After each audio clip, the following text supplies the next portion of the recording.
Bom dia, graça e paz da parte do Senhor, que Deus abençoe sua vida nesta terça-feira, dia 5 de maio de 2020, que a palavra do Senhor possa preencher os nossos corações nesta manhã. Deus te abençoe. Eu quero fazer menção à palavra do Senhor nesta manhã, que está em 2 Samuel, capítulo 11, verso 1, que diz assim: Na época da primavera, no tempo em que os reis saíam à guerra, Davi enviou Joabe e com ele os seus servos e todo Israel, e eles destruíram os amonitas e sitiaram Rabá. Mas Davi ficou em Jerusalém. Eu já ouvi muitas pessoas dizerem aquela expressão, mente vazia, oficina do diabo. Eu ouvi isso muitas vezes. Talvez você também já deve ter ouvido essa expressão. Mas a pergunta é: em que sentido se dá essa expressão? Será que o diabo, que é o articulador de toda bagunça, de todo desacerto, de tudo aquilo que causa dano ao ser humano, será o diabo a intenção dele consertar alguma coisa, visto que ele tem como natureza destruidora? Será que o diabo teria essa intenção? Por que as pessoas dizem então mente vazia, oficina do diabo? Entendendo um pouco aqui o que aconteceu no contexto de Davi, a gente percebe que Davi estava fora da batalha. Davi havia enviado seus soldados no tempo da primavera, o tempo propício para a guerra. Davi resolveu tirar férias. Não sabe por qual motivo, a gente não sabe, o texto não mostra, não revela. O fato é que Davi ficou em Jerusalém, enquanto seus soldados foram até a batalha, guerrear contra os amonitas. Essa questão de Davi ter ficado na sua casa, no seu palácio, é uma situação preocupante, porque o texto é muito claro em dizer: Davi desejou a uma mulher uma relação que lhe era proibida. Ele desejou, ele cobiçou a mulher, ele usou toda a prerrogativa de rei para atrair esta mulher para si, e o resultado, todos nós sabemos que o texto diz que ele pecou gravemente contra o Senhor. Então, o que a gente pode extrair de lição aqui nesse texto? Davi, naquele momento, estava com a sua mente desocupada. Então, começa a dar sentido. Agora eu comecei a entender um pouco por que as pessoas dizem essa expressão, mente vazia, oficina do diabo. Olhando para a profundidade dessa expressão, a gente, olhando também para esse texto, a gente consegue entender que uma mente vazia, desconcertada, desorientada, disfuncional, uma mente que não produz o que deveria produzir, uma mente que está vazia, uma mente que está sem afazeres, sem responsabilidade, uma mente que não sabe a direção que tomar. Assim parece que estava a mente de Davi, desocupada, tirando férias, de folga, pensando em tantas coisas, menos na batalha. É uma mente totalmente desocupada. Aí a expressão mente vazia, oficina do diabo, a gente entende que uma mente assim, toda desorientada, toda desconcertada, longe dos seus afazeres normais da vida, se torna então uma mente vulnerável às ações do inimigo.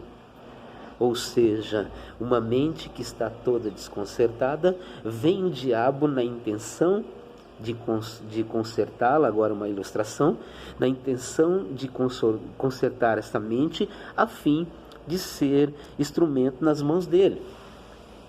E, portanto, a gente entende que mente vazia, oficina do diabo, pode se aplicar a esse contexto. né? No contexto de que quando nós não guardamos a nossa mente, quando nós não a protegemos a nossa mente com as coisas de Deus, o que resta é a disfuncionabilidade da presença de Deus dentro da mente. Isso significa que quando às vezes um exemplo, a gente às vezes ouve tantas notícias ruins, tantas coisas catastróficas que o mundo menciona, a ponto de a nossa fé ser sucumbida, usurpada por tantas notícias ruins. Esse é um exemplo. Tantas coisas que a nossa mente vai adquirindo. Por quê? Porque ela está vazia, ela não está blindada com a fé, ela não está blindada com a presença de Deus. E aí nós ficamos oprimidos, somos subjugados pela mente, tomamos as nossas decisões de acordo com aquilo que está no depósito da nossa mente. Então, o que podemos tirar de lição nesse texto é que precisamos blindar a nossa mente com a palavra de Deus, com a presença, com a comunhão do Espírito, nos fortalecer a cada dia na presença do Senhor. Aquele que ouve as minhas palavras e as pratica, Mateus capítulo 7, disse Jesus, será comparado a um homem prudente que edificou a sua casa na rocha. Vieram chuvas, tempestades, deu com ímpeto sobre aquela casa e ela não desabou. Por quê? Porque ela estava firmada na rocha.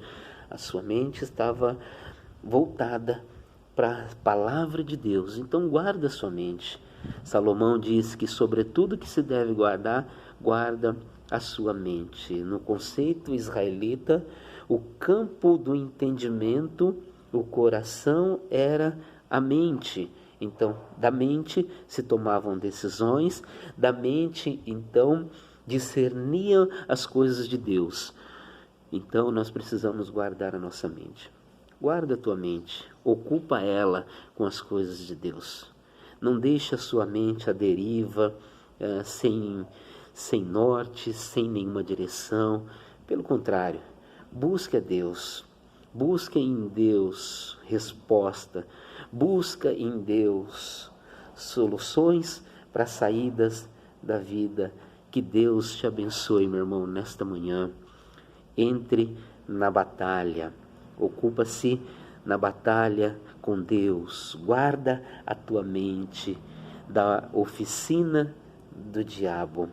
Mente vazia, oficina do diabo. Mente cheia da presença de Deus, da luz de Deus, poder do Espírito Santo para vencer qualquer batalha espiritual. Deus abençoe, beijo no teu coração. Eu quero orar com você, Pai, em nome de Jesus. Aquele que estiver ouvindo esta palavra, que ele possa, Deus, entender e tomar como lição, aprendizado do Senhor. Guarda, Senhor, este coração, esta mente, que a cada dia, Deus, essas vidas possam se ocupar mais e mais na Tua presença e serem não instrumentos do diabo, mas serem instrumentos do Espírito do Senhor para grandes batalhas no mundo espiritual. Assim nós oramos, Pai, em nome de Jesus. Deus abençoe, forte abraço, beijo no coração, até a próxima.